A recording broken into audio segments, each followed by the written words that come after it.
신문 이야기 돌직구쇼에 오신 여러분 반갑습니다. 저는 신문 읽어주는 남자 김진입니다. 반기문 전 총장이 어제 불출마를 돌연 선언했습니다. 이제 강력한 후보 한 명이 드랍하면서 대선판은 춘추 전국 시대가 됐습니다. 그 어느 때보다 정확한 분석과 예측, 전망이 필요한 때입니다. 저희 돌직구쇼에서는 안철수 지난 대선 캠프 때 뛰었던 실무진, 강력한 안철수 전 대표의 싱크탱크, 그리고 새누리당의 전직 싱크탱크인 여의도 연구소 소속의 전문가, 그리고 동아일보 논설위원, 한국일보 정치부장 등이 오늘 준비되어 있습니다. 반기문 빠진 춘추전국 시대, 과연 누가 웃고 누가 울까요? 대통령 선거 참 중요한데 저희 돌직구쇼와 오늘 함께해 주시길 부탁드립니다. 오늘 조간신문은 어떤 뉴스 보도하고 있는지 지금부터 저와 함께 하시죠. 먼저 동아일보입니다.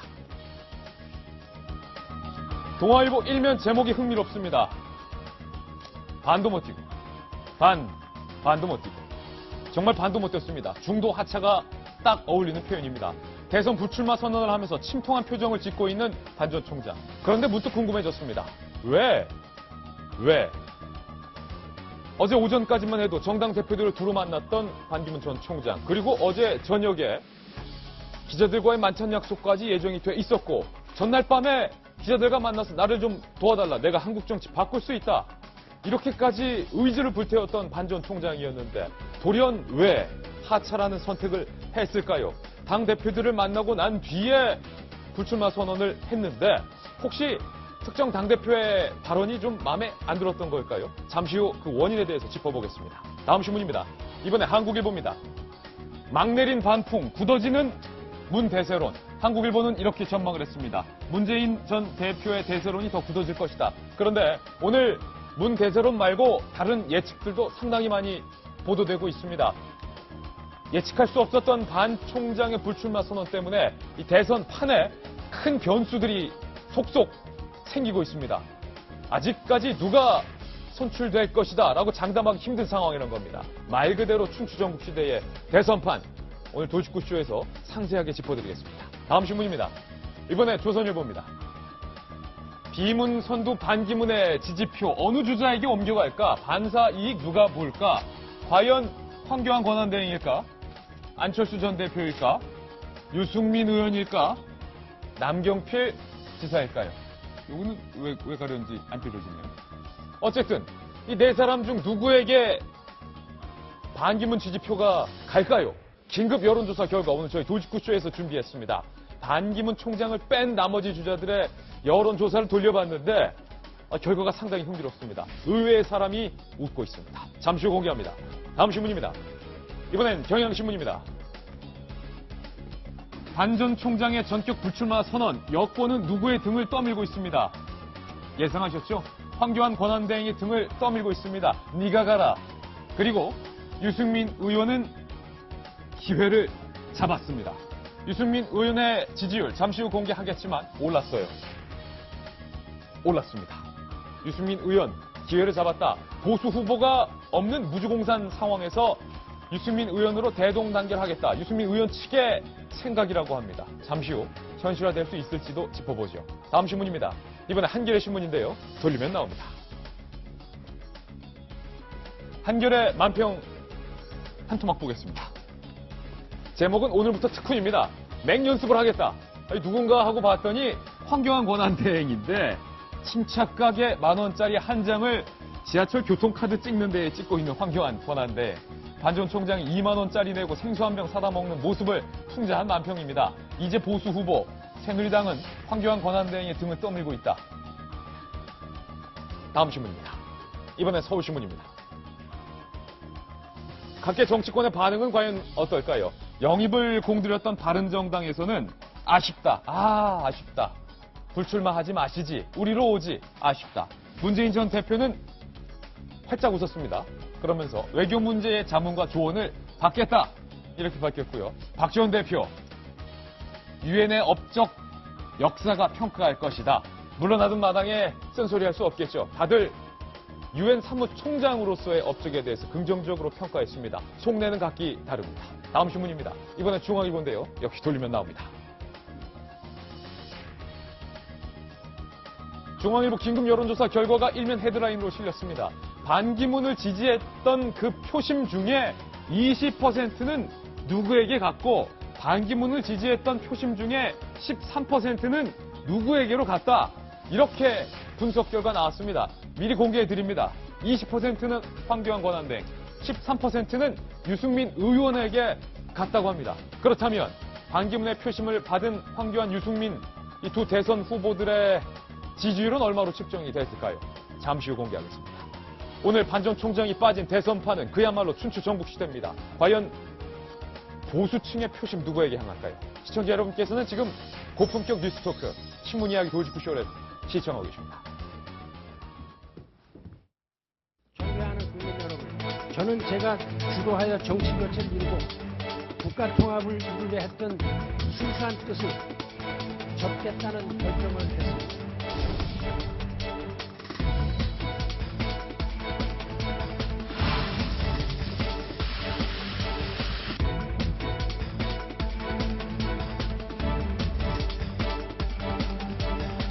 인적 살해에 가까운 음해, 각종 가짜 뉴스로 인해서 정치 교체 명분은 실종되면서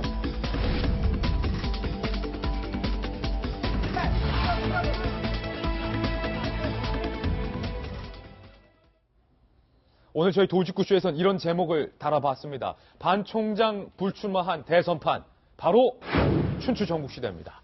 강자 한 명을 잡기 위한 나머지 신흥 강호의 고수들이 칼을 갈고 있습니다. 저희 도지구쇼에서는 정치 필드에 강한 최고의 정치 전문가들 모시고 대선판 춘추 전국시대의 이야기 나눠보겠습니다. 오늘 저희가 준비한 첫 번째 도지구 신문입니다. 반기문 쇼크! 충격이었습니다. 나라 잃은 표정을 짓는 반기문 캠프 실무자들을 저도 어제 만났습니다만 다들 예측 몰랐다. 아무도 몰랐다. 유동치는 대선 전국 긴급 여론조사 결과부터 저희가 준비를 해봤습니다.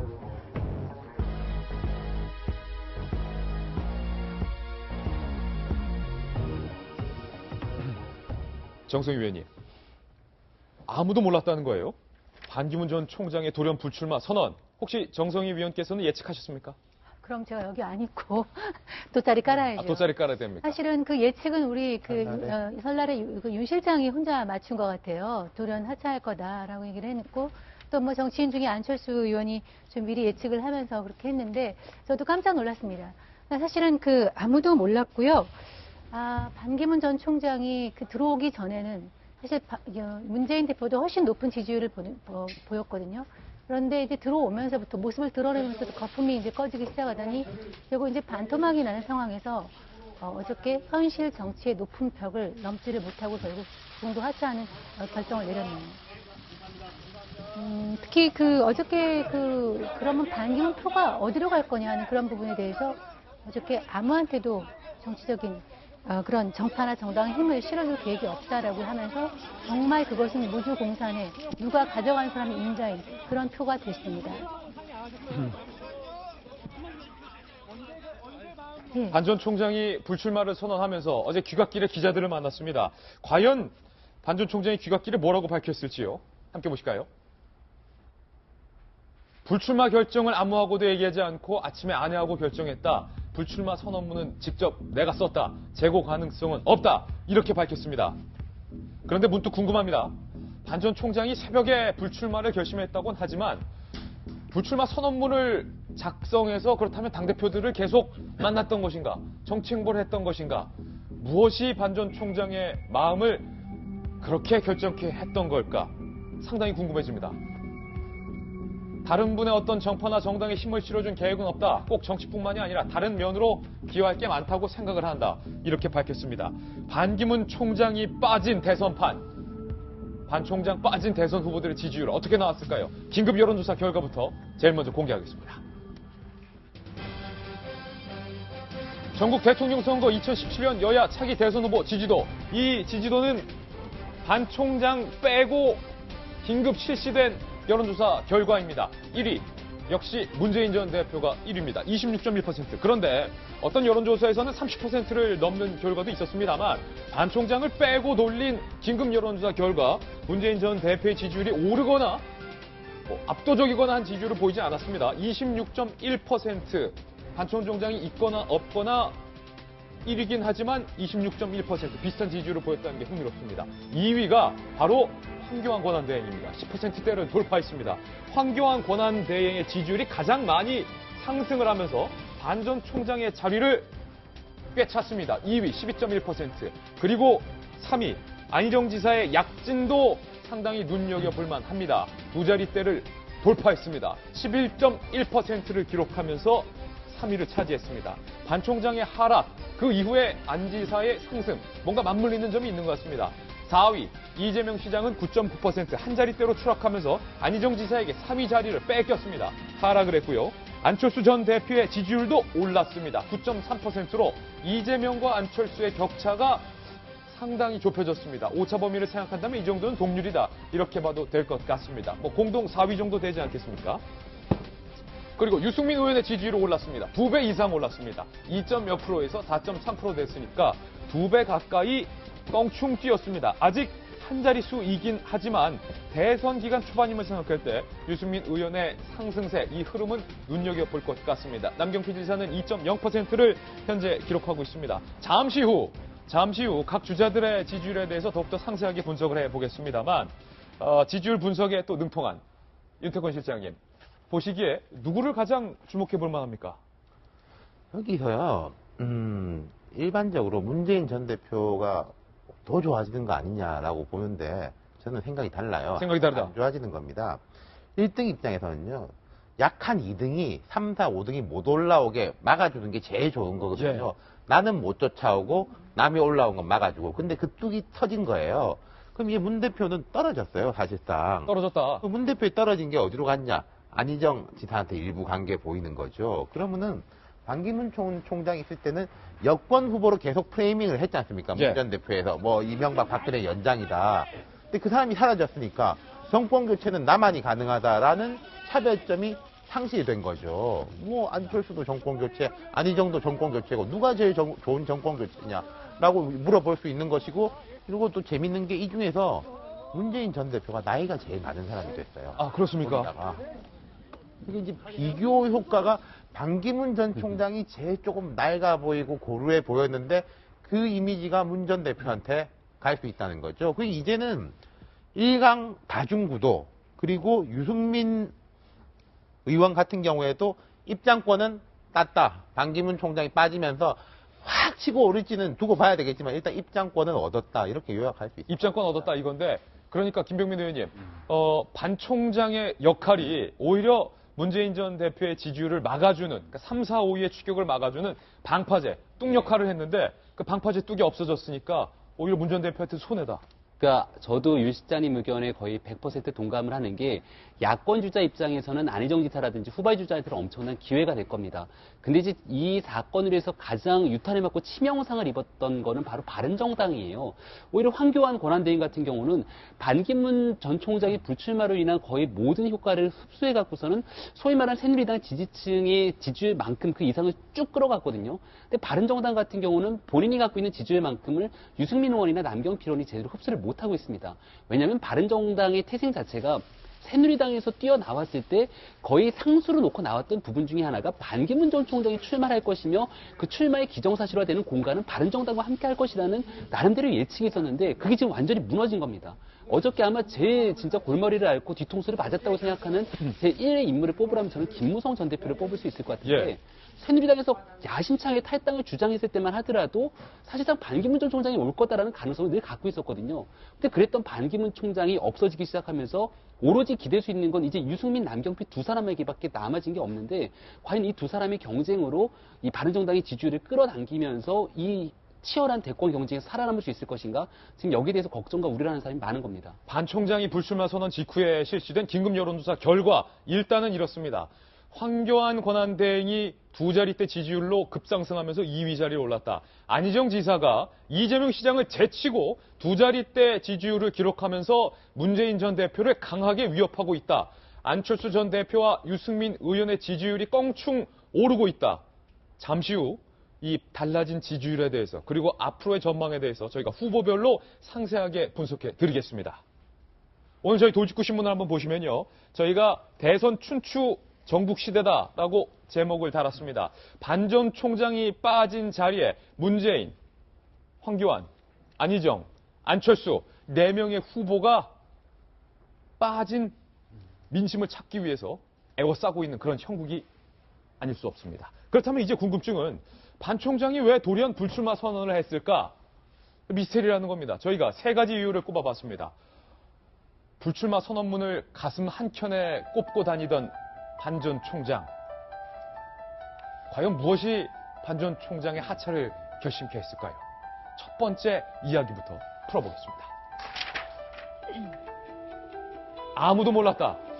30분 전까지 대선 주자로서, 대선 후보로서 일정을 소화했던 반 전 총장. 캠프 관계자들은 이런 반응을 해놨습니다.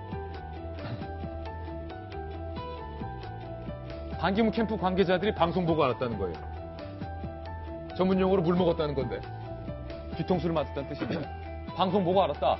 생업까지 포기하고 도우러 온 사람들에게 적어도 사퇴 전에 양해를 구했어야 된다. 이렇게 서운함과 당황스러움을 표현했습니다. 불출마 선언 전날부터 연락이 잘 안 되긴 했다. 반 전 총장, 맷집이 너무 약하다. 그러면서요. 아닌 밤중에 날벼락. 왜 아니겠습니까? 그리고 새누리당 내에서 반 전 총장을 돕겠다고 밝혔던 나경원 의원은 이런 평을 내놨습니다. 반 전 총장 개인이나 대한민국의 긴 역사를 볼 때는 오히려 더 나은 결정이다. 나경원 의원 돕지도 않고 하차하니까 이런 평가를 내놨군요. 역사적 인물인 반 총장에 대해 귀국하자마자 정치권이 너무 함부로 하지 않았나 하는 생각도 든다. 이렇게 밝혔습니다. 오늘 한국일보 정치문장인 김광득 부장 나왔습니다. 네. 참으로 이상합니다. 그 캠프 사무실까지 새로 계약을 한 상황 아니었습니까? 반 전 총장? 네, 그렇죠. 캠프 사무실도 계약을 하고 전날은 개헌을 고리로 한 정치 연대를 제안도 하고 또 그날 어저께 오전에는 3당 새누리당이라도 바른정당이나 정의당을 대표들하고 만나면서 협조를 구하는 그런 의혹을 보였는데 갑자기 정의당 대표를 만나고 나와서 3시에 불출마 선언을 하는 그래서 과연 어느 순간에 그는 그런 불출마 결심을 한 건가? 예. 그런 의문이 될 수밖에 없는 거죠. 그래서 한때는 심상정 대표가 귓속말로 뭐라고 욕한 거 아니냐. 그런 루머도 돌기도 했었는데 아닌 걸로 밝혀졌기 네, 때문에. 아니죠. 우스갯소리고.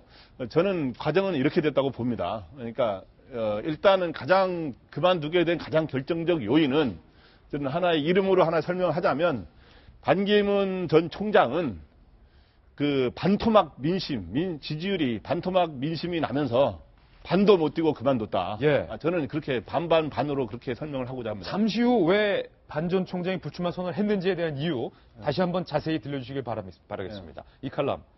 캠프 사무실도 돈을 들여서 새로 계약을 했다. 그 캠프 사무실 비용도 만만치 않을 텐데. 그렇죠. 그 마포에 사무실이 있다가 제가 어제 오전에 이제 방송을 끝나고 사무실에 갔는데 그때 나왔던 그 자막들이 그 반캠프 마포에서 여의도로 사무실 옮겨서 인테리어 작업한다 뭐 이런 보도가 나왔었습니다. 계약은 이미 다 해놨고 예. 계약금도 다 냈고. 그렇죠. 일단 들어가서 사무실 꾸리고 그 장비들 들어오고 인테리어 하려면 일단 계약금을 내고 들어가는 수밖에 없고요. 보통 선거 때마다 저런 건 이제 비일비재하죠. 그리고 그 오전 중에 그런 걸 봐서 이제 여의도로 간다라는 거는 이제 거리적인 것도 있지만 조금 더 사무실을 확장해서 간다라는 예. 그런 의미가 되지 않습니까? 그래서 뭐 정책 탱크가 됐던 누가 됐던 사람들이 모이게 되면 사무실 한 번쯤 옮기는 건 또 기본적인 거고 그래서 여기 어느 정도 좀 안정감을 가지고 이제 가려나 보다라고 생각을 하다가 오후에 저 소식이 나와서 이제 깜짝 놀랐던 사실이 있었는데 예. 일단 그 물리적으로 캠프가 옮겨진 것도 그랬었고 실제 주변의 참모들도 바른정당에 들어가서 같이 연대를 꾸릴 것인가 아니면 독자적으로 무엇을 할 것인가 그런 걸 논의하고 있었다는 예. 거예요. 어제까지만 해도. 근데 저는 이제 예전에 안철수 후보가 사퇴하는 과정을 봤기 때문에 느꼈던 건데 결국은 사퇴는 누구랑 상의할 수 있는 영역은 아닌 것 같습니다. 그 다른 모든 건 다 상의를 하더라도 후보직 사퇴라는 건 사실 옆에 사람을 말릴 수밖에 없는 거잖아요. 그래 사퇴하세요. 이렇게 얘기할 사람이 사실 몇이나 있겠습니까? 그러니까 결정적으로 아무도 몰랐다라는 게 어떻게 보면 후보 입장에서는 당연한 거고 뭐 유순택 여사야 당연히 뭐 부인이니까. 그래서 저런 과정 자체가 뭐 약간 좀 기시감이 있다고 해야 되나요? 그런데 이제 주변인이 너무 몰랐으니까 약간 예. 좀 배신감이 느껴지는 거는 사실 캠프 관계자들은 예, 심정적으로 이해는 가죠. 지난 네. 대선 때 안철수 대선 후보 캠프 관계자였잖아요. 이 칼럼께서. 그 전에 그랬었죠. 기자 생활도 했고 했지만 안철수 대표가 돌연 그때 불출마 선언했을 때 캠프 관계자로서 당시의 심정은 어땠습니까? 말 그대로 패닉이죠. 왜냐면 나라 잃은 그런 심정이었습니까? 거기까지는 아니었는데 그 당시는 이제 또 문재인 후보와의 어떤 그런 게 있었기 때문에 여러 가지 좀 불편한 것도 있었고 그 당시 이제 여론조사를 어떻게 할 것인가 단일화 하다가 갑자기 드랍을 했던 거지 않습니까? 그런데 당시에도 안철수 후보도 여러 가지 고민이 있었을 테고 사실은 저런 것을 누군가랑 토론하고 논의하는 거는 굉장히 좀 힘든 상황이었습니다. 예. 그래서 모르겠습니다. 그때 뭐 박선숙 당시 그 전 의원 그 정도만 알았을까? 그래서 저는 어제 반기문 총장 사태를 보면서 굉장히 기시감이 들었다는 남의 말씀을 일 같지 않았다. 드리고 싶습니다. 예, 전날 밤에 정성희 위원 기자들을 만났다는 거예요. 반 전 총장이 전날 밤에 기자들을 만나서 나를 좀 도와달라. 내가 한국 정치를 제대로 바꿀 수 있다. 누구보다 강한 이 대권에 대한 열정을 불태웠다. 그리고 기자들과 만나고 귀가해서 주무시고 아침에 일어나서 당대표들을 두루두루 만나는 대권 주자 행보까지 보였는데 아니 그 밤사이에 뭔가 심리적 변화가 있었던 걸까요? 그 전날에 이제 중견 언론인, 정치부장으로 알려진 언론인들하고 저녁을 하면서 어제 아까 우리 김각도 부장이 얘기한 대로 개헌에 대해서 아마 타진을 한 것 같아요. 개헌을 고리로 해서 협의체를 만들어서 이 대항할 수 있을까 문재인 대표에 대해서 의견을 들었겠죠. 근데 제가 생각하기에 우리도 어저께 준비는 했지만 다루지 못했는데 우리도 안 다뤘잖아요. 그 반기문 전 총장의 개헌이 얼마나 파괴력이 있을까. 별로 좀 부정적이었습니다. 아마 그런 여론을 듣고 갔고 이제 언론 접촉을 끝나고 다음 날 고민을 하면서 불출마 선언문을 쓴 다음에 그걸 품에 안고 각 당의 대표들 임명진 대표, 그다음에 정동욱 대표, 심상정 대표까지 만나면서 역시 개헌을 고리로 저는 한번 타진을 해봤을 거로 생각을 합니다. 예. 그런데 다시 한번 부정적인 결과를 얻었을 거라고 생각을 해요. 그래서 마지막으로 결심을 굳히고서 이대훈 대변인한테 기자회견을 잡아달라. 기자들도 쫓아가지도 못했던 상황이었어요. 너무나 예. 급한 상황. 이렇게 나올 때, 끝나고 나올 때 기자들이 몰려서 이렇게 나오지도 못하는 상황이었는데 그것이 좀 급작스러웠다. 근데 우리가 그렇습니다. 사표를 낼 때도요, 회사에 일단 갖고 다녀요. 그 사표를 써가지고 갖고 다니면서. 경험 있으신 것 같이 말씀하시죠. 예, 저도 있습니다. 그래서 사표를 가지고 다니면서 이게 수틀리면 해. 이런 걸 하면서 사실 하루에도 마음이 12번씩 왔다 갔다 하거든요. 네. 그러니까 아마 그런 심정이었던 것 같아요. 그러니까 안 낼 수도 있고, 이거 안 할 수도 있고, 할 수도 있고 이런 상황이어서 하루 종일 왔다 갔다 했는데 아침에 반응을 보고 나서 아니다 싶어서 결국 급작스럽게 한 것 같습니다. 뭔가 밤사이에 반 전 총장의 마음이 불출마로 굳어지게 한 영어로 하면 이 트리거가 있었을 것이다. 뭔가 결정적인 계기가 있었을 것이다. 이런 말인데 그렇다면 그 결정적 계기가 과연 무엇일까요? 오늘 저희 돌직구쇼에 최고의 정치 전문가들과 함께 반 전 총장이 할 수밖에 없었던 이유에 대해서 각각 진단을 해보겠습니다. 두 번째 이야기입니다. 반기문의 상처, 돌연 대권 포기, 대체 왜? 대체 왜? 반기문 대체 왜? 저희가 여러 전문가들의 얼굴 옆에 빈 공간을 남겨두었습니다. 하나씩 한번 가보죠. 먼저 김광도 부장부터 가보겠습니다. 아무래도 뭐 정치 부장이셨으니까 네. 아까 뭐 3반 반반반 얘기하셨어요? 반반반. 예, 예. 반기문 전 총장이 예. 반토막 민심에 결국에는 반도 못 뛰고 그만두게 됐다. 결국에 그만두게 된 이유는 반토막 민심이다. 지지율이 절반으로 떨어졌죠. 원래 예. 초점에서부터. 설명을 좀 할까요? 설명하시죠. 예, 예. 그래서 그 결정적인 이유는 보통 이제 이번에 그만두게 된 게 삼중고 때문이다. 지지율 하락, 그 다음에 정치 자금, 그 다음에 검증 공세 이렇게 세 가지라고 합니다만은 저는 결정적으로 정치인은 지지율 때문에 그만둔다고 봅니다. 예. 나머지 지지율만 괜찮으면 정치 자금이라든가 나머지 문제, 검증 문제가 다 해결이 되거든요. 결국에는 그 반반 행보로 인해서 민심이 반토막이 났는데 한때 최고점의 지지율이 25 내지 26%인데 어저께 아침에 한 일간지의 보도에 따르면 설 연휴를 거치면서 지지율이 13.1%까지 떨어진 걸로 나왔습니다. 딱 반토막이 난 거죠. 예. 반토막이 났는데 제가 그동안 정치부 기자 취재를 하면서 보면 여당이라든가 제1야당의 후보로 확정되지 않은 사람이 소위 정치 신인이 지지율이 굉장히 높았다가 7, 8% 이하로 떨어지면 다시 회복 동력을 얻지 못하더라고요. 그러니까 이제 어저께 그렇게 떨어진 거 보고 이젠 다시 회복이 어렵겠구나 이렇게 판단해서 예. 아침에 소위 부인 유순택 여사하고 상의해서 이제 그만두는 거로 하자라고 결심을 어느 정도 굳힌 거로 저는 보입니다. 예. 김광도 부장이 꼽은 이유는 반토막난 지지율, 민심이다. 반 총장이 반토막난 민심 때문에 반도 못 뛰었다. 뭐 이렇게 반반반 해주셨는데 과연 지지율 추이가 어땠길래 이렇게 됐군요. 함께 보시죠.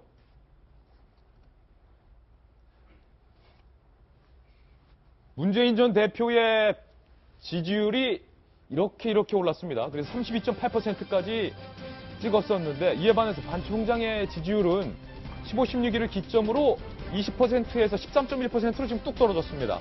결국에 어제 아침에 반 전 총장이 이 지지율을 봤다는 겁니다. 32.8 대 13.1의 지지율을 봤다. 야, 이거 두 배도 더 나네. 뭔가 이런 지지율, 반토막난 지지율 때문에 반 전 총장이 결국은 불출마 선언을 할 수밖에 없었다. 김관덕 부장이 꼽은 이유는 이렇습니다. 그렇다면 다른 이유는 없을까? 궁금합니다. 이 칼럼. 좀 저희가 옆에 빈칸을 준비했는데 네. 이거 좀 잡아주세요. 이름이 잘못 나왔군요. 이숙현이 아니라 개명했잖아요. 이승원으로. 이 칼럼. 이유는 뭐라고 보십니까? 뭐 여러 가지 있겠지만 일단 보수 정당에서도 어떤 냉기를 지금 뿜고 있잖아요. 그 어저께 이제 임명진 비대위원, 새누리당 비대위원장 만났었고, 그리고 이제 그 정병국 대표도 만났었고, 여러 사람들 이제 쭉 만나고 다니는 그런 과정이었는데, 임명진 비대위원장 그런 얘기를 했죠. 농담처럼 낙상주의하시라. 여기저기 네. 돌아다니면 낙상 위험하다. 이렇게 농담으로 했지만 그게 굉장히 뼈 있는 말이었습니다. 결국엔 임명진 때문에. 그러니까 새누리당의 어떤 그런 분위기도 분명히 있었고, 근데 새누리당에서는 그런 반응을 보일 수밖에 없었어요. 지금 예. 본인들 그 당으로 들어올 가능성이 별로 없었고, 오히려 지금은 황교안 전 총리를 그 심리적으로 밀고 있기 때문에 그렇고, 네. 두 번째 이제 활용점정은 그 바른정당에서도 그랬었죠. 그 정병국 대표가 당대당 합당 같은 건 없다. 왜냐하면 반기문 전 총장 같은 경우는 이른바 독자 세력을 구축한 뒤에 당대당 수준으로 뭐 국민의당과 그 타진을 하던 바른정당과 타진을 하던 연대를 뭐 모색하자 이런 걸 내부적으로 또 고민하고 있었기 때문에, 그럼에도 불구하고 지금 바른정당에서도 그런 거 없다. 그냥 들어와라 이런 상황이었고, 또 오세훈 최고위원한테도 사실 박기문 총장이 그 손길을 내밀었는데, 오세훈 전 그 시장 같은 경우도 난 당에 남겠다, 대신 그 반기문 총장을 당으로 영입하는 데 힘쓰겠다 이러면서 여러 가지 이제 소위 말하는 우호적이었던 보수 정당마저 반 총장에 대해서 굉장히 예. 반대하는 그런 모습 때문에 상당히 여러 가지 면에서 좌절하지 않았을까라는 생각이 듭니다. 상징적으로 임명진 위원장 때문이다라고 이름을 꼽아주셨지만 정치권의 뭐 냉담한 반응 때문이다. 보수 정당의 냉담한 반응. 그렇군요. 네네. 특히 보수 정당의 냉담한 반응. 임명진 위원장이 어제 뭐라고 말했길래 이렇게 이 칼럼이 임명진 때문이다라고 꼽았을까요? 들어보시죠.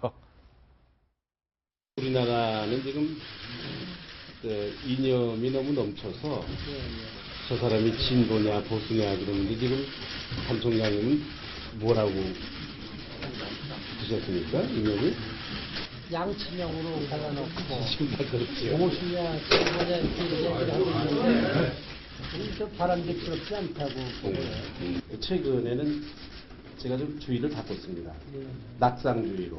나이가 들면은요, 미끄러져서 낙상하면 아주 힘들어집니다. 미끄러워가지고 낙상하기 아주 쉬워서 집에 가만히 있는 게 좋습니다. 뭐. 그래서 저는 낙상주의로 최근에 입장을 바꿨습니다.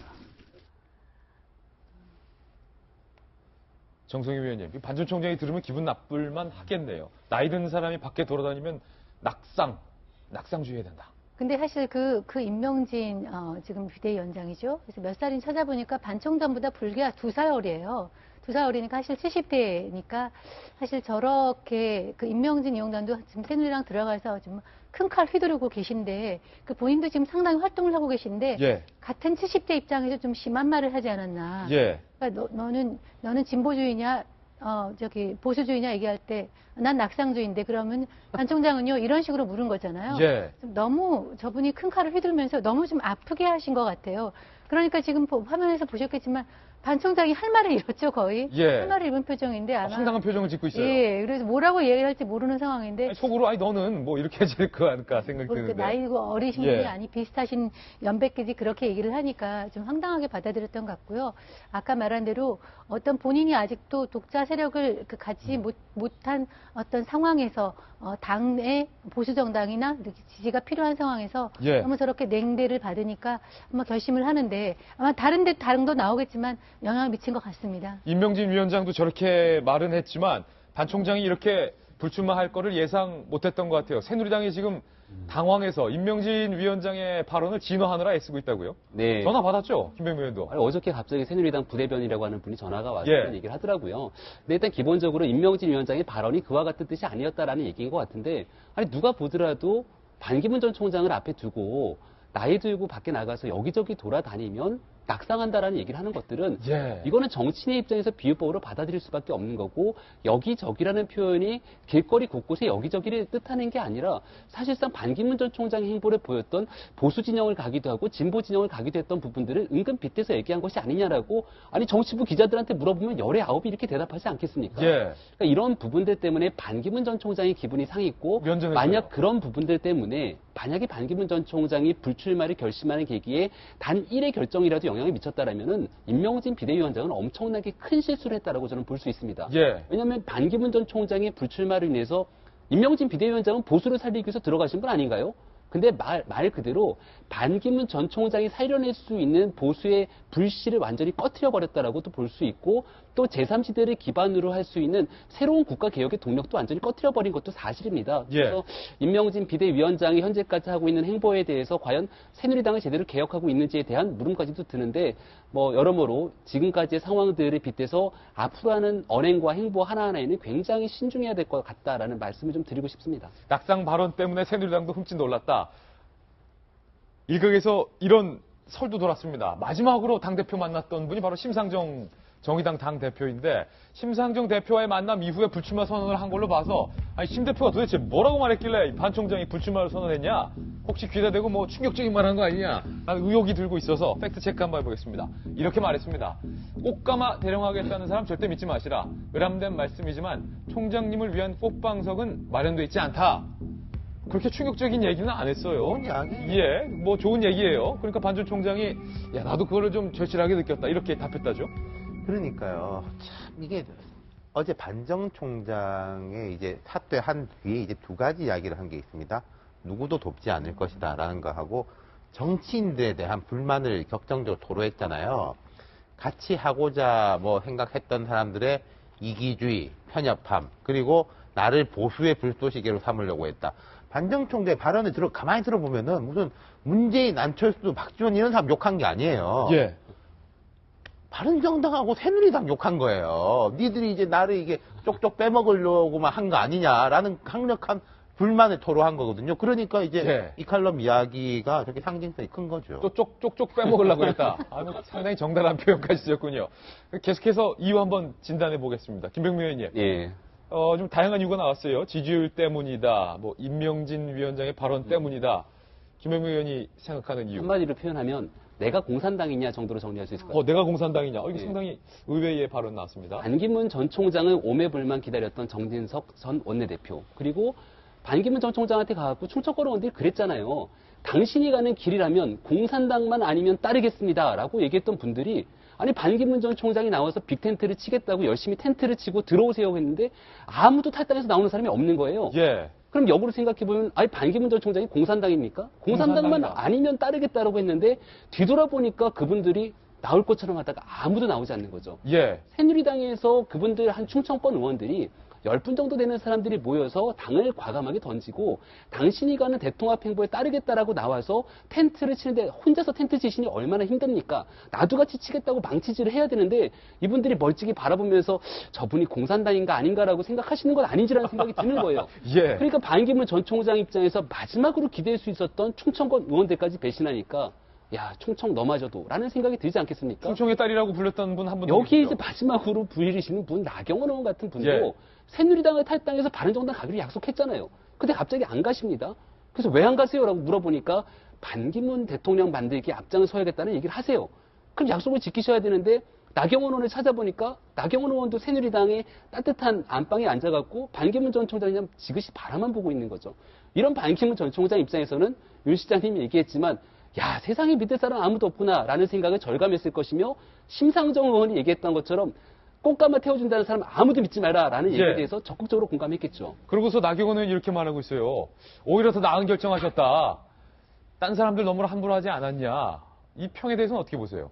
그러니까 나경원 의원 같은 경우가요, 반기문 전 총장이 대한민국 귀국하고 나서 동작구 자택에 갔을 때 그 자택 앞에 서 있었잖아요. 말 그대로 반기문 전 총장이 굉장히 환대했었었고, 만약 그때 20% 지지율이 뚫고 올라가서 30%가 넘는 지지율이 갔으면은, 아니, 가갖고서는 같이 텐트에 볼때 치는데 앞장서 갖고 망치 들고 있다니까요. 예. 근데 지지율이 하락해서 더 이상 가능성이 없다라고 판단되는 순간 다 멀찍이 뒤로 떨어져 있는데, 저는 이게 정치인의 본질이라고 봅니다. 예. 반기문 전 총장이 어저께 얘기했던 내가 너무 순수했다라는 말, 뭐 그 말밖에 더 드릴 말씀이 없는 것 같네요. 예, 정성희 의원님. 결국에는 공산당만 아니면 따르겠다라고 했었던 정진석, 나경원 의원 등등이 안 따랐어요. 안 나왔어요. 결국 반 총장 공산당 됐다. 역시 그 아마추어, 정치 아마추어의 한계죠. 우리가 반기문 전 총장이 유엔 사무총장이 됐을 때 사설 제목이 지금 생각이 나는데 뭐라고 우리가 썼냐면 그 프로페셔널리즘의 승리다. 외교관 출신으로 해서 반기문 사무총장이 된 것은 우리나라 프로페셔널리즘, 그러니까 예. 외교가의 승리다라고 했는데 외교가에서는 정말 프로페셔널리즘의 어떤 정점에 섰던 분이지만 역시 정치 세계에서는 너무나 루키였죠. 너무나 초짜였고 너무나 아마추어였습니다. 그러니까 본인이 너무 그렇게 순수하고 나이브한 생각으로 들어오기만 하면은 다 세팅이 돼 있으려니 했는데 전혀 아니었고요. 그런 상황이 아마 절망한 것 같습니다. 윤태곤 실장이 분석하는 반 총장의 불출마 선언 이유 한번 들어보겠습니다. 특히 윤태곤 실장님 같은 경우는 뭐 기존 오랜 기자 생활 하시다가 지난 대선 때 안철수 캠프의 싱크 탱크 역할을 하지 않았습니까? 싱크탱크는 아니었죠. 그냥 탱크였습니까? 예. 저는 가족이라고 생각해요. 가족. 예. 가족 때문이다.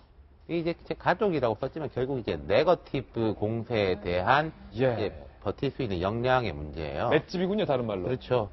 예를 들어서 자 반기문, 안철수 같은 사람은 교과서에 먼저 실린 다음에 예. 정치로 들어온 사람이에요. 전 국민이 뭐 5천만이 아유 훌륭한 사람, 물론 반 전 총장이 유엔 사무총장 하면서 그렇게 높은 평가를 받았냐에 대해서는 이론이 엇갈리지만 그렇다고 해서 뭐 크게 뭐 도덕적으로 잘못하고 이런 건 또 없거든요. 그러니까 안 나왔으면 다 아이고 하셨을 분이지 않습니까? 뭐 안철수 전 대표도 뭐 그랬지만 뭐 나오니까 뭐 무슨 뭐 별의별 이야기를 다 들었잖아요. 예. 거기에 대한 이제 회의감이 있는 건데 거기에 대해서 이제 버티지 못했던 거 뭐 동생, 조카, 그리고 뭐, 동아일보 얼핏 나왔습니다만, 민주당에서 이게, 그, 처가 쪽에 뭐 이런 것까지도 조금 파고 있었다, 이런 게 있거든요. 그런 부분에 대해 가지고 되게 힘들어해요. 제가 이렇게 옆에서 보면은 이런 경험이 없었던 분들은 평소에 욕먹던 사람들은 되게 얼굴이 두꺼워가지고 팍팍 튕겨내거든요. 박지원 대표 같은 분 보십시오. 예. 그냥 웃고 넘어가잖아요. 예. 아, 더 욕해라, 이런 예. 식으로. 그러냐? 그러고 말이죠. 그렇죠. 이런 예를 한번 들어볼까요? 자, 노무현 전 대통령이 대선 때 그 장인의 이제 좌익 전력 했을 때 뭐라고 했습니까? 사랑하는 내 아내를 버려야 됩니까? 예. 완전 이제 멋있게 받아치고 역전시켰잖아요. 약간 다르지만은 김무성 전 대표도 사위 논란이 했을 예. 때 딸이 죽겠다고 그거 좋다고 하는데 내가 어떻게 말리냐. 넘어갔어요, 그래서. 이런 식으로 받아치는 예. 게 이제 정치인들의 역량이에요. 근데 반 전 총장은 그 동생 조카가 어떻게 된지 뭐 나는 잘 모르겠다. 동생하고 연락한 지 오래됐다.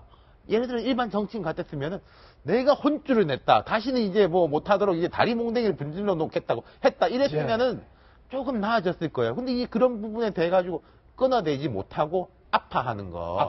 그리고 아마 그 생각을 했을 겁니다. 예. 내가 여기서 더 가면은 더 다친다. 올 거다. 내가 감당할 수 있겠냐. 이게 컸을 거라는 거죠. 지금 이유들이 웬만한 거 다 나온 것 같아요. 지지율 때문이다. 그리고 임명진 위원장 발언 때문이다. 내가 공산당이냐, 정진석, 나경원 안 도와준 여당 의원들 때문이다. 가족에 대한 어떤 네거티브에 대한 맷집 부족 때문이다. 정성희 위원 하나밖에 안 남았네요. 또 있습니까? 꼽을 이유가? 돈 때문 아닐까 저는 이렇게 생각했습니다. 아, 돈 때문이다. 돈도 영향을 미쳤을 거라고 생각합니다. 우리가 보도대로는 그 재산 등록한 거는 별로 없고요. 이제 10년 전에 등록한 거는 얼마 안 나오는 걸로 알았습니다. 뭐 억대 단위 아파트 정도 하나 정도 있는 걸로 나오는데 유엔 사무총장 급여가 약 2억 연봉이 안팎인데 뭐 모든 그 이동하는 거는 다 이제 유엔 경비로 했으니까 순수한 뭐 돈은 한 2억 안팎의 연봉을 10년에 받았다고 치면 20억 정도, 그 플러스해서 20억 정도의 재산이 있는 걸로 나와 있는데 생각이 되는데 그러면 뭐 그래봤자 전 재산이 아파트 포함해가지고 30억 정도 아니겠습니까? 좋게 봐야. 그런데 지금 캠프 없고 하는데 주변에서 생업대로 때려치고 자기들이 와가지고 급여도 안 받으면서 일한다고 하지만은 예. 그래도 캠프를 운영하고 자기 차 기사와 부인 차 기사와 해가지고 돈이 상당히 들 거고 일단은 생돈이 들어가고 있다고 봐야죠. 근데 그런 말을 좀 한 적이 있습니다. 우리 그 반 총장이 셀러니맨으로서 생활하면서 이렇게 자동차 2대 운전수 들면 비서도 내가 따로 고용하고 마포 사무실도 직접 얻었다. 그러니까 홀로 하려는 금전적인 부담이 크다. 그러니까 그것을 갖다가 정말 진지하게나 돈 없어 이런 얘기를 한 건 아닌데 그런 것에 미쳐지는 어떤 속내는 뭐냐면 아, 나 이런 거는 생각하지 못했어. 예. 귀국하면서 이런 것까지 내 돈으로 할지는 몰랐어. 그런 거는 사실 어떻게 보면 아까 말한 대로 약간 꽃가마를 이렇게 기대하고 있는 그런 내심이 있었어요. 근데 하다 보니까 이게 움직이면 다 돈이거든요. 예.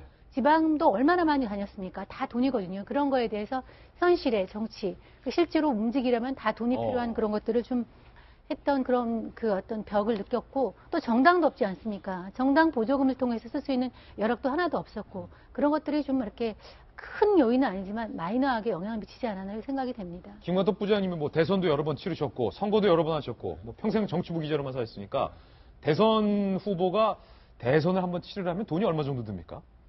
한 10억이면 됩니까? 100억은 있어야죠. 아, 100억은 있어야 됩니까? 100억은 있어야 되는 거고. 예, 그리고 최소. 그것도 근데 이제 정당을 만들게 되면 중앙선관위에서 국고 보조로 나오기 때문에 상당 부분 되는데 그래서 이번에 돈 어려움을 호소하면서 그래서 내가 당에 들어가야 되겠다라는 취지의 이야기를 하지 않았습니까? 예. 예, 한 100억은 있어야 된다. 최소. 그럼 한 200억은 있어야 여유 있다. 예. 그래서 이제 나중에 이제 공식적으로 정당에서 하면 국고 보조금에서 나중에 또다시 쓴 거를 지원해주기 때문에 이제 나중에 보상이 되는 거죠. 예. 반 전 총장의 불출마 결심 이유, 각각 다양한 진단들을 저희가 한번 들어봤습니다. 그런데 이 와중에 안스트라다무스라는 별명으로 예언가다 이렇게 뜨고 있는 사람이 있습니다. 세 번째 이야기가 바로 그 예언가에 관한 이야기입니다. 함께 보시죠. 헤어스타일만 봐도 누군지 딱 아시죠? 이 헤어스타일. 예언 적중 안철수, 안스트라다무스다, 안파고다. 돌이켜보면 안철수 전 대표가 설 전부터 설이 끝나면 반 총장 자진 하차할 거다 라고 얘기를 했습니다. 그때까지만 해도 이 안철수 의원 올챙이적 생각 못하네 이렇게 얘기했었는데 그 말이 맞을 줄 누가 알았겠습니까? 그때 그 상황 들어보시죠. 반 전 총장께서 출마하시는 것조차 반반이라고 봅니다. 설 지나서 출마 포기하실 가능성도 많다고 봅니다. 최근에 그 행보들이 여러 가지 면에서 애매합니다. 출마 여부도 반반이고 여인지 야인지도 반반이고 탄핵 찬반도 반반이고 진보 보수도 반반이고 정권 교체인지 정권 연장인지도 반반이고 어느 당으로 가실 것인지도 반반입니다. 온통 반반입니다. 안스트라다무스다, 뭐 맞췄다. 그런데 나도 예언가다, 숟가락 얹는 분들이 또 있습니다. 누굴까요? 이재명 시장과 박지원 대표인데 박지원 대표가 과거 이렇게 말했어요. 준비 안 된 후보다. 지금 이런 상태로 지속된다면 완주가 상당히 어렵지 않을까 본다. 이재명 시장도 반 전 총장은 이명박 박근혜 대통령의 아바타 신세를 면할 수 없어 설 명절이 지나면 곧 집으로 갈 것 같다. 설 전에 이 두 분도 반 전 총장의 이 불출마 자진 하차를 예언했었습니다. 반 총장의 불출마 선언 이후에 이재명 시장이 이런 글을 또 올렸는데요. 예측한 대로 반기문 사퇴. 나 맞췄다 이거죠. 중도 사퇴는 당연한 결론이다. 저에게 쪽집게라며 동업으로 돗자리까지 하는 분들이 많다. 이런 반응이 나왔는데 윤태곤 실장님, 뭐 물러나는 마당에 저렇게까지 내가 쪽집게다라고 이재명 시장이 자랑할 때는 아닌 거라고 아까워요. 어제 보면은 예. 공격하던 사람들도 뭐 문재인, 안철수, 안희정 다 두루두루 뭐 안타깝다, 결단을 존중한다, 원로로서 외교와 이런 부분에 역할을 해주시기 바란다라고 했는데 이재명 시장이 꼭 저런 식으로 말을 했어야 될까? 본인이 예언했던 거 다 알아봐 줍니다. 네. 사람들이 이제는 이재명 시장이 유명한 분이 돼가지고요. 저런 부분에서 이제 흔히들 말하는 이재명의 좀 한계 같은 게 표출된 장면이 아닌가 싶어요. 그건 그렇고 윤태곤 실장도 그 당시 안철수 대표의 이 반 전 총장 중도 하차에 대해서 중도 하차할 거다라고 유일하게 저희 중에서 전망을 했어요. 어떻게 알았어요? 아까 말한 이제 여러 가지 요인들 그때 생각하고 제가 그때 제일 크게 본 거는 미래였어요. 미래가 뭐냐면은 자 사람들이 다 대선에 당선되려고 나오죠. 근데 내심으로 계산도 합니다. 혹시 내가 떨어지면은 어떡할까? 근데 나머지들은 다 계산이 서요. 문재인 전 대표 만약에 떨어지더라도 당을 어쨌든 뭉쳐가지고 가야 되는 거지 않습니까? 이 당을 최대한 내가 이제 끌어올린다라는 거가 있는 거고, 뭐 안희정 미래를 볼 수 있는 거고, 유승민, 남경필 마찬가지고, 뭐 안철수도 마찬가지고, 심지어 황교안 총리 같은 경우에 야당 대표 하면 되지 이런 생각할 수도 있어요. 네. 근데 반기문 전 총장은 이게 아니면 없거든요. 그 부분에 대해서 생각을 했을 때, 그러니까 본인이 아무도 안 도와줄 거다라고 말하는 거 자체가 사실 미래가 없었다는 거죠. 저는 그걸 크게 봤습니다. 예, 반기문 전 총장의 돌연 불출마 선언에 대한 이유들 짚어봤습니다. 여러분께서는 지금 대선 전국, 춘추 전국 시대를 함께 보고 계십니다. 지금 저희 돌직구 신문을 보시면요, 반 전 총장이 불출마한 뻥 뚫린 자리를 각각의 대선 주자들, 강호의 무림 고수들이 둘러싸고 있습니다. 반 전 총장의 불출마에 대한 각 대권 주자들의 반응 저희가 모아봤습니다. 들어보시죠. 반기문 총장님은 꼭 정치가 아니더라도 뭐 외교 분야 등 뭐 다른 분야에서 국가를 위해서 헌신하실 길이 많이 있을 것이라고 생각을 합니다. 저도 필요하다면 언제든지 반기문 총장님께 자문을 구하기도 하고 또는 협력을 구하기도 하고 또 조언을 부탁드리기도 하고 그분의 이렇게 경륜을 국가에 기여될 수 있도록 그렇게 함께 나가겠습니다. 모르겠습니다. 제가 모르겠습니다. 예. 이제 다음 정부는 누가 되든지 외교적인 어려움에 부딪힐 겁니다.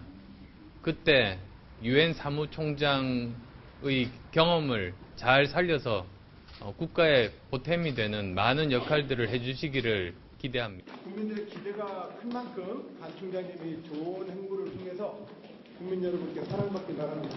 네. 반 총장께서는 뭐 그래도 오랫동안 깊은 고뇌를 하신 결과라고 생각하고 저는 그분의 결정을 존중합니다. 유엔 사무총장 지내시고요, 또 우리 외교부 장관 지내시고 이래서 비록 그 직접 정치를 하시진 않지만 그 경험과 경륜을 잘 살리셔서 지금 우리 대한민국이 지금 외교도 굉장히 어렵고 안보도 위기에 처해 있는데 이런 상황에서 나라의 큰 어른으로서 앞으로 나라가 갈 길을 잘 인도해 주시고 그분의 역량을 좀 충분히 발휘할 수 있는 그런 기회가 또 꼭 주어지면 좋겠습니다. 반 총장이 빠진 무림의 강호의 고수들이 득달같이 달려들고 있습니다. 4명의 대선 주자들 오늘 저희 준비됐는데요. 먼저 황교안 권한대행 얘기부터 해보겠습니다. 황교안, 반사 이익, 황교안 새누리, 대안이 없다. 뭐 이런 반응이 나오고 있는데 저희가 조금 전에 공개해드렸던 반 총장 빠진 대선 지지율 결과 다시 한번 좀 보겠습니다. 최대 수혜자는 이번에 황교안 권한대행이에요. 결과적으로만 본다면 12.1%로 지지율이 껑충 상승을 했습니다. 종합순위 2위로 올라섰습니다. 뭐 보수 후보 중에서는 단연코 1위에 올라갔는데 반기문 전 총장을 지지했던 지지층에게 반 총장의 불출마 선언 전에 이런 질문을 했습니다. 만약에 반 전 총장이 중도 하차한다면 당신은 누구를 지지하겠습니까? 라는 질문을 바탕으로 설문조사를 돌려봤는데 반기문을 지지했던 사람들 중에서 20.3%가 만약에 그렇다면 나는 황교안 권한대행을 뽑겠다, 선택하겠다 라고 응답한 분이 20.3%. 결과대로 반영이 됐습니다. 종합 지지율 황교안 후보가 12.1%로 올랐기 때문이죠. 그리고 반 총장을 지지했던 사람들 중에서 12.8%는 유승민 의원을 뽑겠다 이렇게 답했습니다. 그래서 유승민 의원의 지지율 2배 가까이 뻥충 뛰었습니다. 10.4%는 문재인 전 대표를, 9.4%는 안철수, 6.1%가 안희정 지사를 꼽았습니다. 다음은 이런 순입니다. 김병민 의원님, 황교안 권한대행의 지지율이 상당히 올랐어요. 12.1%. 예. 나옵니까 이제? 반기문 전 총장 지지율이요. 처음에 20% 고공행진하다가 쭉쭉쭉 빠졌잖아요. 그 빠진 만큼 황교안 권한대행이 그대로 흡수를 해가는 모습을 봤는데 그렇기 때문에 이제 불출마했을 경우에 그 지지율은 어디로 갈 것이냐에 대한 얘기 속에서 황교안 권한대행으로 꽤 많은 표가 결집될 확률이 높다라는 겁니다. 그래서 이제 새누리당 입장에서는 마땅한 대안이 없잖아요. 황교안 대행을 제외하고 나면. 그러니까 당연히 정당이라고 하면 정당이 존속되기 위해서 코앞에 목전에 잡힌 대통령 주자를 내야 되는데 네. 황교안 대행이 사실 국가 비상사태에서 국가를 이끌어가기 위한 권한 대행이기 때문에 막상 후보로 내기에는 굉장한 부담이 있으면서도 여기에 대해서 황교안 대행이 그래도 갖고 있는 지지율이 있는데 한번 나왔으면 어떨까라고 하는 그런 이중적인 고민에 빠질 겁니다. 그 고민을 잘 슬기롭게 헤쳐가야 될 텐데 뭐 황교안 대행이 저는 개인적으로 나왔을 경우에는 국가에도 불행이고 황교안 대행에도 불행이라는 생각이 드는 게요. 앞서 보셨잖아요. 내가 직접적으로 국가를 위해서 대통령 선거에 출마 이런 의지를 갖고 출마하는 게 아니라 자, 공간이 비어있기 때문에 빈 공간에 꽃감아 태워줄 테니까 오세요. 지지율이 이렇게 나옵니다. 당신 나오기만 하면 괜찮아요라고 해서 반기문 총장이 들어왔다가 예. 완전히 사실 미끄러지고 돌아가신 거잖아요.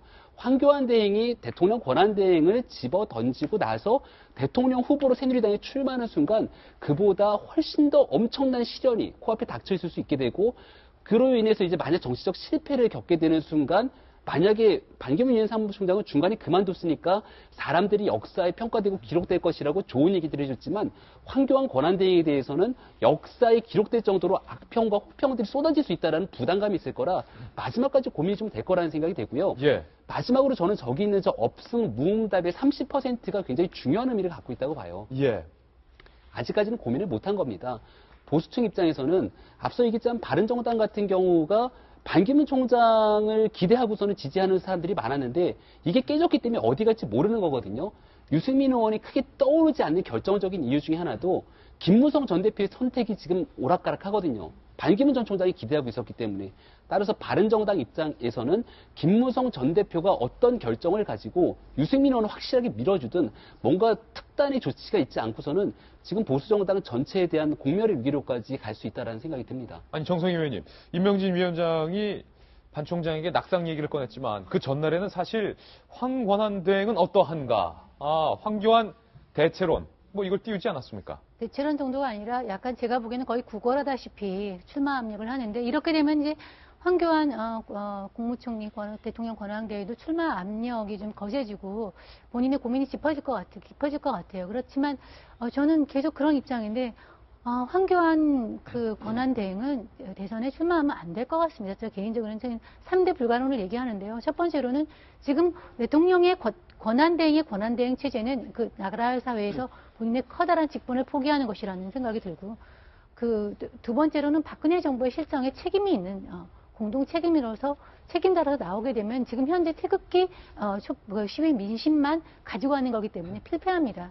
세 번째로는 본인이 군대를 안 나왔기 때문에 보수부로서의 가장 큰 어떤 결격 사유가 있기 때문에 안 된다고 생각을 하고 지금 가지고 있는 이런 거 유혹은 느끼겠지만 이런 상황에서 본인이 국가를 위해서 그 불확실성을 없애요. 안 나간다. 또 혹시 나가게 되면은 나간다 하면서 불확실성을 없애는 그런 책무가 있는데 빨리 선택을 하시길 바랍니다. 네.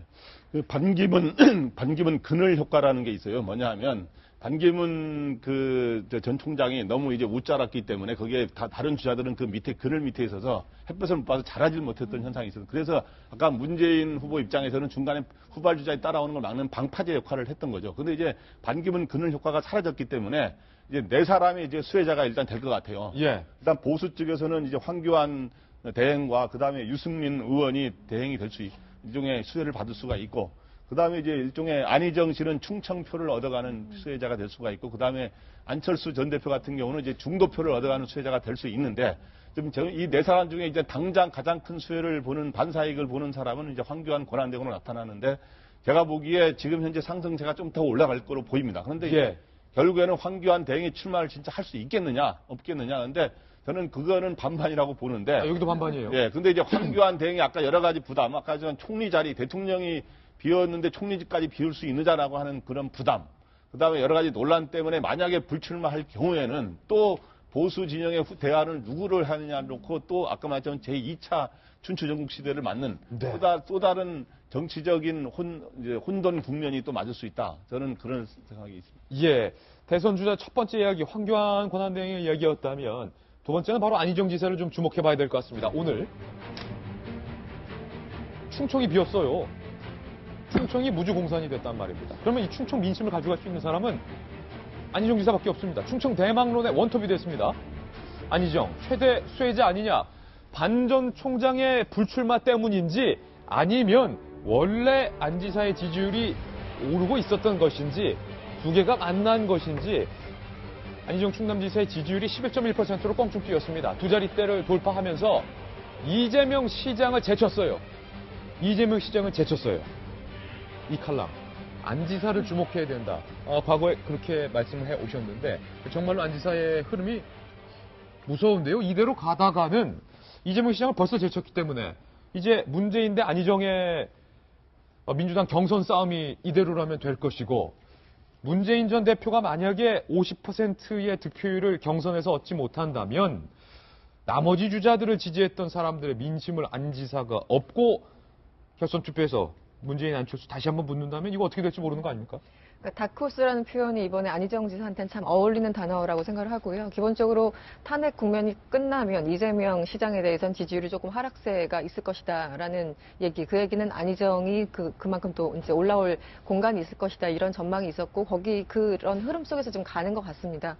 근데 이번 조사는 조금 다른 게 이제 지금 표에 나와 있는 저 조사 한 달 전과 비교해 보면 당시에 문재인 후보는 30% 초반대였습니다. 그 빠진 그것을 지금 안희정 지사가 갖고 갔다고 볼 수 있는 거라서 지금 반기문 변수와 이렇게 완전히 맞물리는 거는 아닌 거고 100% 맞물리는 건 아니고요. 물론 이제 그 세 가지 정도 본다면 첫 번째 일단 연령대에서 아직 반기문을 지지했던 충청 민심이 안 지사에게 흡수가 안 되고 오른 게 바로 이거다. 그렇죠. 예. 그러니까 기본적으로 왜냐하면 이게 어제 너무 갑작스럽고 모든 사람이 갑작스럽기 때문에 사실은 그 지지를 유보하거나 어떻게 판단을 지금 불가한 사람들이 굉장히 많을 겁니다. 그래서 아까 유보층도 한 30% 정도 되지 않았습니까? 그래서 기본적으로 이제 안희정 지사만 포커스해서 본다면 연령대 보면 20대, 30대, 40대에서 다 두 자릿수를 지금 지지율이 나오고 있어요. 예. 그러니까 11%에서 12%대로 나오고 있고 또 아까 말씀하신 것처럼 이제 반기문 전 총장이 빠진 자리 충청권에서는 그러면 이제 두 번째는 안희정 지사를 볼 수밖에 없겠죠. 그 네. 지역에서는.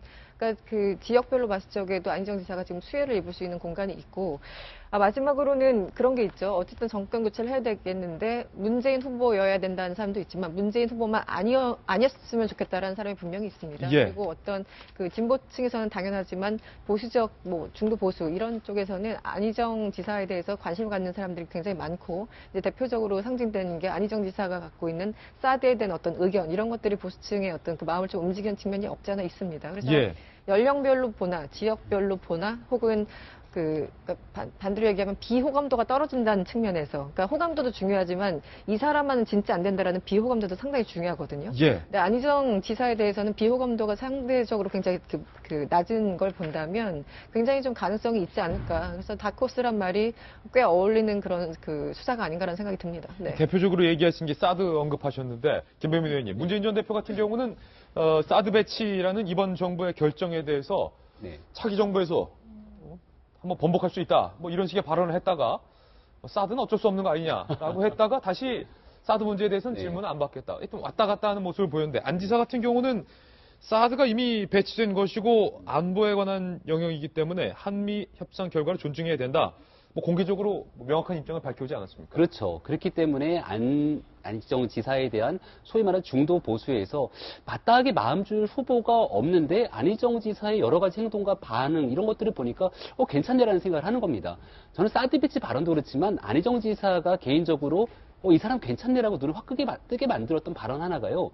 이명박 정부의 녹색 성장, 박근혜 정부의 창조 경제를 뒤집지 않겠다라는 얘기를 합니다. 예. 그러니까 말 그대로 전 정부가 했던 일이면은 아니 박근혜 정부도 이명박 정부 어찌 보면 보수 정당을 이어가는 정부임에도 불구하고 녹색 성장이 이명박 정부에 키워들었다는 이유로 현 정부에서 녹색 성장에 대한 이야기조차 꺼내지 않는 부분들을 볼 수 있잖아요. 예. 그러니까 전 정부가 했던 일이라도 안정적으로 계승 보완 발전시켜야 될 게 있으면 받아가겠다라고 하는 기본적인 마인드가 있어야 되는데 현 정치권에서 이와 같은 얘기들을 하고 있는 사람이 간단치가 않은데 안희정 지사가 이와 같이 용감한 얘기들을 했다는 점에서 아마 중도층에 있는 마음을 많이 움직이지 않았을까 이런 생각이 듭니다. 예, 계속해서 뜯어보겠습니다. 문재인 전 대표인데요. 반기문 빠진 대선에 과연 이 문 대세론이 계속 이어갈 수 있을까? 라는 얘기인데 관련해서 민주당에서 말이에요. 윤태곤 실장님. 국민당으로 갔다가 다시 민주당으로 돌아오길 원하는 당원들에게 복당 사명령을 내렸다. 네. 그러니까 이게 뭐 대세론을 몰고 가고 이제 기세를 가겠다는 거죠. 이게 그거는 뭐 그렇게 큰 건 아닌 것 예. 같고 실은 제가 어제 어느 이제 신문사에서 이제 문재인 대세론에 대한 분석 기사를 쓴다고 해가지고 이게 전화가 와서 한참 이야기를 했어요. 근데 이제 반기문 총장 사태 때문에 기사가 사라졌는데 2007년하고 비교를 해가지고 설명을 했습니다. 그 당시에 이명박 대세론하고 지금의 이른바 문재인 대세론을 비교해보면은 두 가지로 나눠서 보면요. 외부적 요인과 주체의 역량이 있습니다. 외부적 요인은 그 당시에도 노무현 전 대통령이 너무나 인기 없었잖아요. 예. 지금 재평가되는 면이 있지만은 지금 박근혜 정부 역시 마찬가지죠. 근데 그 당시에 노무현 전 대통령이 인기 없었던 것보다 박근혜 정부가 인기 없는 게 더 커요. 그거는 유리한 지점이에요. 대세론에 대해 가지고. 근데 주체 부분으로 보면은 그 당시 이명박 후보는 너무나 강력하고 본인이 매력을 갖춘 후보였었어요. 근데 지금 문재인 후보는 당시에 이명박 후보만큼 물론 뭐 이 인격의 문제나 이런 게 아니고 후보로서의 강점의 부분은 분명히 떨어지는 거거든요. 예. 그 부분이 있는데 자, 반기문 총장 사퇴 이전에 제가 한번 우리도 소개를 했던 걸로 기억하는데 설 직전에 반 전 총장이 가상 대결을 다지는 거로 나오잖아요. 예. 문재인, 안희정, 이재명, 안철수한테 다지는 거로 나왔어요. 그리고 격차도 별로 없었어요. 그게 이제 문재인 후보로서 어떻게 보면 되게 아픈 부분일 수 있거든요. 문재인이 아니어도 된다. 그렇죠. 그럼 문재인이 아니어도 되면은 누가 더 이제 나은 사람이냐. 이거에 대한 이야기를 하는 게 안희정, 안철수, 특히 그런 이제 도전들이 올라오는 거지 않습니까? 그럼 이제 문 전 대표 입장에서는 계속 정권 교체 이야기만 할 수는 없어요. 그럼 뭐 이제 지겨워지는 거고 다른 버전업을 하고 업그레이드가 돼야 될 텐데 그 준비가 돼 있느냐 안 돼 있느냐. 예. 이 도전의 반기문 총장이 사라짐으로 인해 가지고 도전이 훨씬 더 거세지게 되는 거죠. 네, 문재인 전 대표 얘기 들어봤습니다. 이번엔 마지막으로 안철수 전 대표 얘기인데 정성희 의원님, 반 총장까지 불출마 선언했지만 안 전 대표의 지지율이 오르지 않는다는 거예요. 크게 오르지 않는다는 거예요. 아까 보셨겠지만 전체 대부분이 이제 황교안, 그 다음에 유승민으로 가고, 그 다음에 안철수 의원한테는 약간 소폭하는 건데, 이념 지형으로 보면은 되게 둘이 비슷하다고 생각이 되지만 실제로는 가는 것이 많지 않은데요. 그래도 저는 국민의당이나 안철수 대표한테는, 전 대표한테는 상당한 효과가 있을 거라고 봅니다. 예. 근데 안철수 전 대표의 단독 행동이 아니라 결국 빅텐트, 앞으로 이제 비패권, 친박과 친문을 제외한 나머지 분야에서 모여서 합정 영향을 하는 중심에서 어떤 역할을 하느냐에 있어서 국민의당이 결국은 바른정당이나 국민의당이 역할을 해야 되는데 바른정당 같은 경우 지금 반 총장이 낙마라기보다는 그만둠으로써 지금 동력을 잃었거든요. 그러면 그 빅텐트의 중심리에 있어서는 이제 국민의당이 중요 역할을 하게 될 텐데 지금 손학규 전 대표가 들어가서 지금 사실은 내부적으로 스몰 텐트를 치면서 어떤 구심점을 잡고요. 거기에서 만약에 안 전 대표가 이기게 된다면은 반 비패권지대의 중심의 에서 큰 어떤 동력을 삼아서 크게 이렇게 된다면 아마 안 대표가 좀 하지 않을까. 그렇다 한데 이제 또 가지 변수가 하나 있어요. 오늘 이제 아는 신문에서 다루지 않았는데 사실은 김종인 전 대표가 순교론을 어저께 얘기하고 나왔거든요. 그제? 예, 그제 순교론. 순교론이 뭘까? 결국은 탈당을 얘기하지 상가하면서 내가 순교하겠다. 그러면서 뭔가 액션을 취할 텐데 그것이 그러면 킹메이커 역할이 일 거냐? 저는 아니라고 보거든요. 예. 본인이 직접 출마하면서 비패권지대를 중심으로 출마할 가능성이 있다고 생각이 되는데 그렇게 되면 국민당을 중심으로 한 안 대표와 한번 일대 비패권지대에 패권을 놓고 접전이 벌어질 걸로 저는 예상을 합니다. 비패권지대에 패권을 두고 접전이다. 또 하나의 변수, 김종인 전 대표 출마 여부까지 짚어주셨습니다. 춘추 전국시대 대선판을 읽어봤습니다. 이번엔 장르를 확 바꿔보겠습니다. 저희가 준비한 다음 돌직구 신문입니다. 박근혜 대통령 측이 탄핵 심판을 막장 드라마로 만들고 있다. 오늘 조간신문에 이런 비평들이 실렸습니다. 이번 국정농단의 본질은 최순실과 고영태의 불륜이다. 변호인 측이 이런 주장을 어제 펼쳤습니다. 마침 지금 특검 사무실에 최순실 씨가 다시 재포함되고 있습니다. 뭐라고 발언할지 들어보시죠.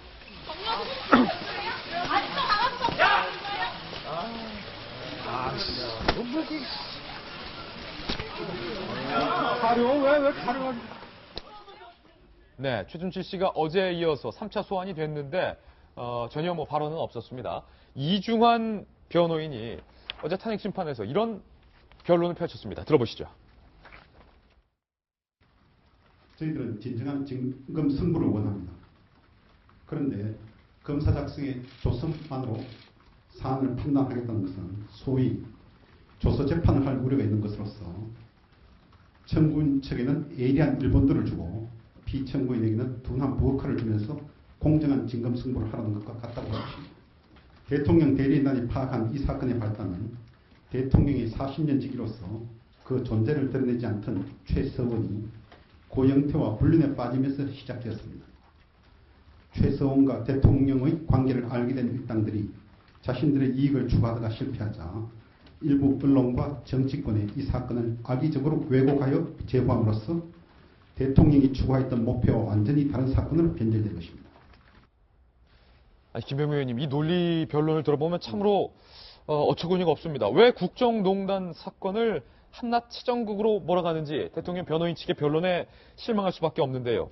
변호인 측의 주장은 이겁니다. 최순실 씨와 고영태의 불륜으로 인해서 고영태가 사적 이득을 취할 수 없게 되자 대통령을 걸고 넘어졌다. 두 사람의 불륜이 이 사건의 본질이다. 이런 변론 아닙니까? 있는 내용 그대로를 방송에서 할 수가 없어요. 굉장히 낯뜨거운 단어들이 많기 때문에. 정규제 TV에서 박근혜 대통령이 했던 발언 기억나시죠? 이 모든 것들이 아주 오래전에 누군가가 기획하고 음모한 것이다라는 이야기를 꺼내는데 이게 대통령 변호인단의 고영태 씨에 대한 얘기가 이렇게 맞물려 있거든요. 저는 이거를 설계한 분들이 영화 내부자들인가요? 이 영화를 좀 감명 깊게 보신 분들이 아닌가라는 생각이 드는데 예. 거기서도 보면은 배우 이병헌 씨가 나와갖고서는 이런 여러 가지 정경 유착 등등에 대해서 폭로를 딱 하는데 폭로하는 순간 이 사람을 완전히 사적으로 이상한 사람으로 매도시켜 버리거든요. 예. 그러면서 상황이 급 반전되기 시작합니다. 이병헌 씨가 그러죠. 우리 영화 하나 찍을까? 무슨 영화? 거기서는 복수극이었는데. 복수극이었는데. 시정극이었다. 그러니까 그 말인즉슨 뭐냐면 처음으로 이 사건이 발달이 된 고영태 씨가 했던 행동 자체가 순수했건 순수하지 않았건이 중요한 게 아니라 그걸 통해서 최순실 국정농단이 갖고 있는 문제만을 가지고 탄핵 여부를 심판해야 되는데 처음에 얘기를 꺼냈던 고영태 씨가 최순실 씨와 그렇고 그런 관계고 이 모든 게 치정국에서 비롯된 거니까 이거 자체 볼 필요도 없어 이런 식으로 완전히 속된 말로 물타기를 하는 게 아니냐라고밖에 볼 수 없는 거잖아요. 예. 그래서 이제 박근혜 대통령 변호인단 입장에서는 1차적으로 2월 28일 특검의 수사가 종료될 때까지 일단 탄핵을 막아보자라는 게 1차적인 방어선이고 2차적인 방어선은 이정미 재판관의 퇴임 일정이 3월 13일까지만 막아내면 그러고 나서는 진짜 탄핵이 기각될지도 모른다라는 나름대로의 기대감을 갖고 있는 게 아닌가라는 생각이 드는데 박근혜 대통령에 대한 탄핵 심판에 대한 여부는 헌재에서 결정하겠지만 역사 속에 기록되는 국민들이 생각하는 박근혜 대통령에 대한 평가는 오래오래 마음속에 기억이 될 거거든요. 예. 거기에 대해서는 박근혜 대통령 변호인단이 큰 실수하시는 겁니다. 네. 오늘 그 중앙일보 사설은 이런 얘기를 했죠. 국정농단을 치장으로 몰아가느냐. 심지어 대리인단이 이런 얘기를 했습니다.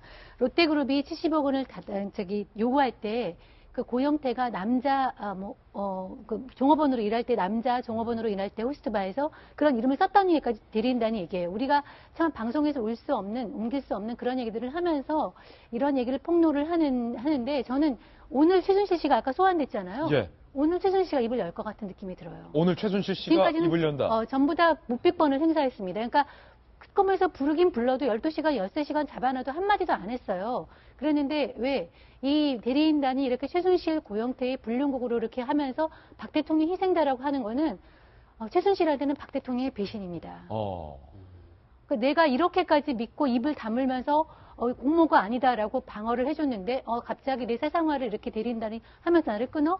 그렇게 하면서 최순실로서는 굉장히 배신감을 느낄 수 있어요. 내연이 사실이든 아니든 상관없이. 예, 그거는 우리가 사실 저는 관심도 없거든요. 그리고 사실은 저는 아니라고 생각합니다. 개인적으로는 아니라고 생각하는데 그렇다 하더라도 이렇게 물고 늘어지는 거에 대해서 최순실 측으로서는 이거는 박 대통령의 배신이다 이렇게 생각할 수 있습니다. 아니 그렇다면 만약에 내연 관계가 사실이 아니라면 대통령의 변호인 측에서는 사실이 아닌 걸 사실로 거짓으로 변론했다. 뭐 그런 거짓으로 얘기예요. 아닌가? 거짓으로 변론을 그렇게 사실인데 거짓으로 변론하는 것이 아니라 그렇게 몰아가고 있는. 왜냐하면 우리도 일부의 일각에 나오는 단서들이 있잖아요. 단서들을 가지고 우리가 추정을 하는데 일각에 나오는 단서들을 가지고서 변론을 하는 거죠. 그렇게 할 수 있는데 그 변론의 수준이라는 게 우리가 상식적으로 생각하거나 대통령의 품격에 걸맞거나 또 사실에 사실 부합하는 것도 좀 아니라고 저는 생각이 들거든요. 예, 내연 관계다라는 대통령 변호인 측의 변론을 접해들은 최순실 씨가 조금 전 특검 사무실에 들어갔습니다. 과연 최순실 씨가 입을 열지 주목해 보겠습니다. 저희가 준비한 다음 돌직구 신문입니다. 비선 의료 몸통은 김영재 의원의 부인이다. 특검이 어제 이렇게 밝혔습니다. 어제 저희 돌직구쇼에서 안종범 전 수석의 자택에서 김영재 의원이 안종범 전 수석의 부인에게 선물한 명품 가방이 다수 발견됐다라는 보도 전해드렸는데요. 어제 안종범 전 수석과 김영재 의원 부인 간의 녹취록이 음성 파일로 공개가 됐습니다. 저희가 받아 적어봤습니다. 함께 보시죠. 김영재 의원 원장의 부인은 박채윤 씨입니다. 박채윤 씨가 이렇게 인사합니다. 안 수석님 안녕하세요. 저 박채윤인데요. YJ 콥스 메디칼이요. 내가 요구하고 있잖아요. 라고 말을 합니다. 그러자 느닷없이 안 수석이 아이고 선물도 주시고 와이프한테 점수 많이 땄는데 덕분에 명품백을 의미하는 것 같습니다. 와이프한테 점수 많이 땄다. 그러자 박채윤 씨가 사모님 점수 딸 일이 앞으로 더 많이 준비되어 있는데 이런 거 갖고 좋아하시면 아직 이른데 수석님이 워낙 TV에 많이 나오셔서 수석님한테 직접 드릴 수는 없고 사모님이 더 나을 것 같아서 제가 배려했죠. 이번 주에 좀 밥 먹죠. 예약하려 했는데 신라호텔 중식당이 아유 안수석님 보양식이 좋더라고요. 그러자 안종 수석이 추석 직후에는 저 대통령이 순방을 가셔야 해서 제가 좀 준비를 많이 해서 추석 직후에는 안 될 것 같은데요. 그러자 박지원 씨가 제가 추석 선물도 준비했는데 어떡하나 그러면 왜 그랬을까? 라고 얘기를 하자 안종범 주석이 고맙습니다. 추석 지나도 선물 받을게요. 안종범 준 주석이 제가 처음부터 그랬잖아요. 이거 저 순수한 분이 아니라고 김병민 의원이. 네. 큰일 났어요. 뇌물죄 걸리잖아요, 이제 이러면. 뇌물죄죠. 이건 뇌물죄죠. 뇌물, 제가 걱정이 큽니다. 한 걱정이에요. 지금 이것뿐이겠습니까? 그리고 이제 늘 말씀드리지만 박근혜 대통령 시켜갖고서는 중간에 했다라고 얘기하는 분들도 계시는데요. 중간에 이렇게 행동하는 분들이 있었기 때문에 최순실 국정농단이 발생한 거고 거기에 대해서 콩고물 조금이라도 같이 손댔던 분들이 계시다라면 그분들 같이 죄값 달게 받아야죠. 조금 더 솔직하게 말씀하셔야 됩니다. 예, 대한민국의 경제 수석이라는 분이 고작 명품백 몇 개의 비선 의료진에 넘어갑니까? 한심합니다. 광고 보고 돌아옵니다. 잠깐만요. 특검은 김영재 의원과 부인 박채윤 씨에 대한 구속 여부를 진지하게 검토하고 있는 것으로 알려지고 있습니다. 반 총장의 불출마로 대선판이 더욱더 복잡해졌습니다. 춘추 전국시대와 같은 대선 전국, 저희 돌직구쇼에서 최고의 정치 전문가들과 함께 가장 정확하고 발빠르게 분석해드리겠습니다. 오늘 저희가 준비한 소식 다 전해드렸습니다. 좋은 하루 보내시고요. 저희는 내일 아침 9시에 다시 인사드리겠습니다. 오늘 하루는 분명 어제보다 나을 겁니다. 좋은 하루 되십시오. 고맙습니다. We got this king size to ourselves.